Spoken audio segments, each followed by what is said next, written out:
Hello, welcome to Game Dev London. I'm Chris Payne, and with me is fellow host Roz Tuplin of Games London. Hi, Roz. Hi, how are you doing? I'm good, thanks. Wanted to just chat to you a little bit about how you got into the industry and what you're doing at the moment in games. Yeah, so I work for Games London. We are funded by the Mayor of London, and we help games companies find investment, grow their business, find publishers, make connections with other games businesses, all kinds of stuff. And we also help kind of present London as a kind of gateway to the UK games industry. We do this on the international stage. So we do inbound and outbound trade missions. We do training for games companies. And we also run the London Games Festival, which is our kind of annual big celebration in the capital of all things games. It has B2B elements, it has kind of cultural elements as well. And yeah, it's kind of a big moment in the games events calendar, although obviously right now and this year it's been a kind of interesting set of challenges. Yeah. So how have you tackled those challenges? Because I mean, it's lucky that the games industry is one that can work very successfully in a digital-only environment. So what have you had to do to work around the travel restrictions? Yeah. So the lockdown this year in the UK started on, I want to say, like, was it March the 23rd or something like that? And the London Games Festival started on March the 26th.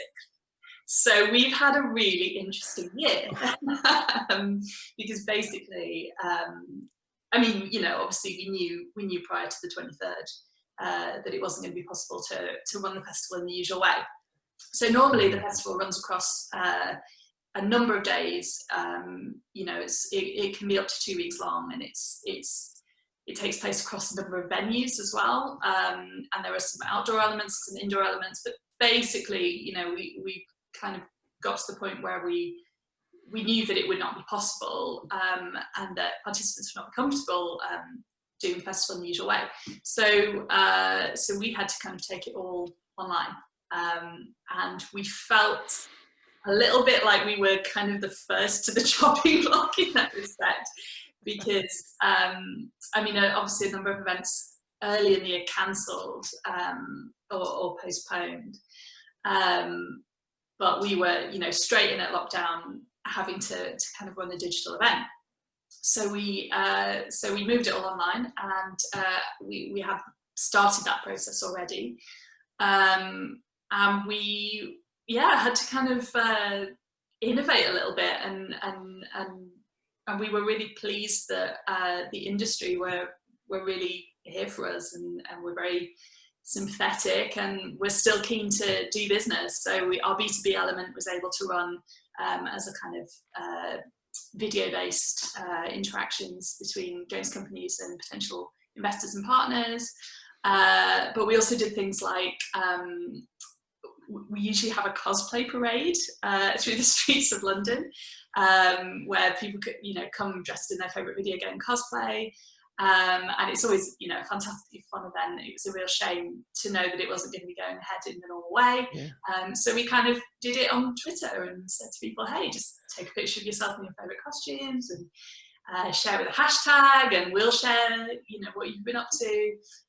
So it's kind of things like that. And another part of the festival is Now Play This, which is just an extraordinary interactive exhibition, kind of mini festival within the festival that explores the kind of edges of video games and you know, interesting, innovative, weird games, political games, games that challenge your kind of preconceptions of what a video game would be.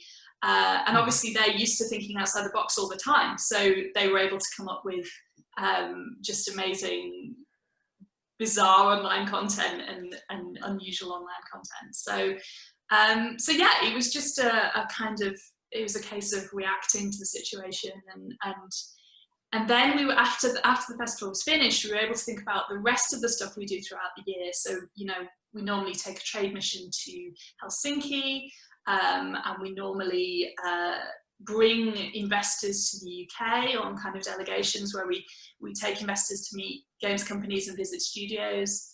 So we had to think about how these things would translate as online experiences.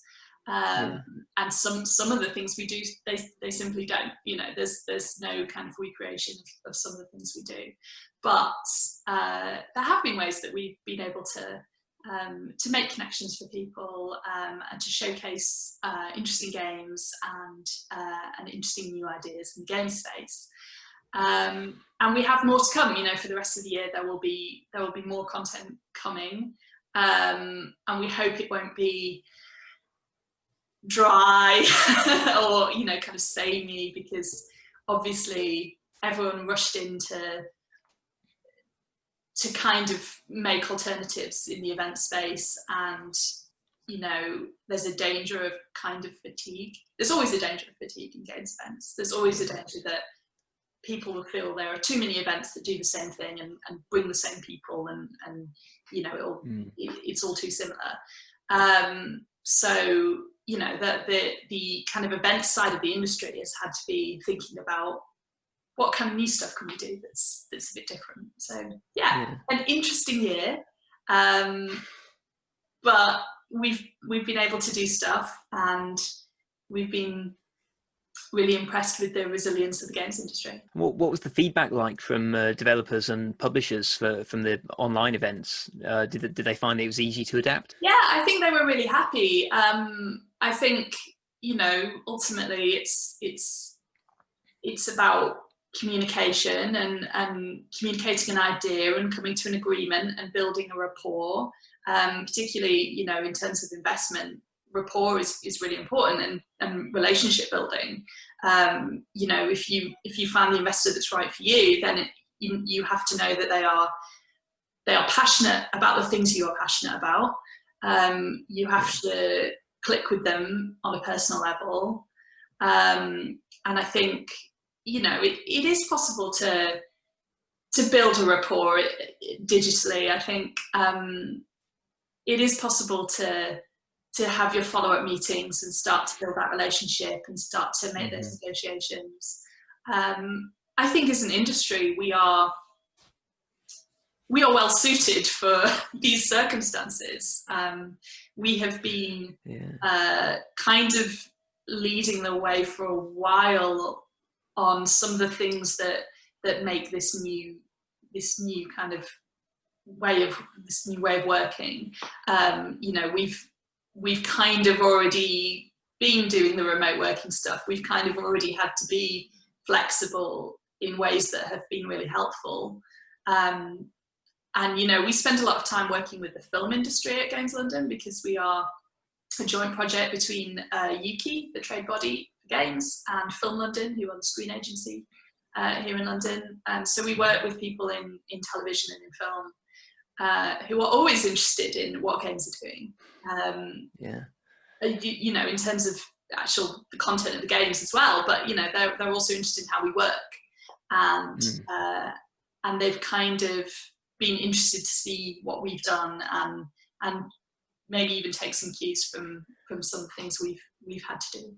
Yeah. Hi, I'm Chris Payne for Game Dev London. You can visit our website at gamedev.london to find more information about where to get the full version of that interview, as well as information about our live events, Twitch streams, competitions, game jams, and Discord. Like and subscribe if you would like to be notified about more videos, and thanks for watching.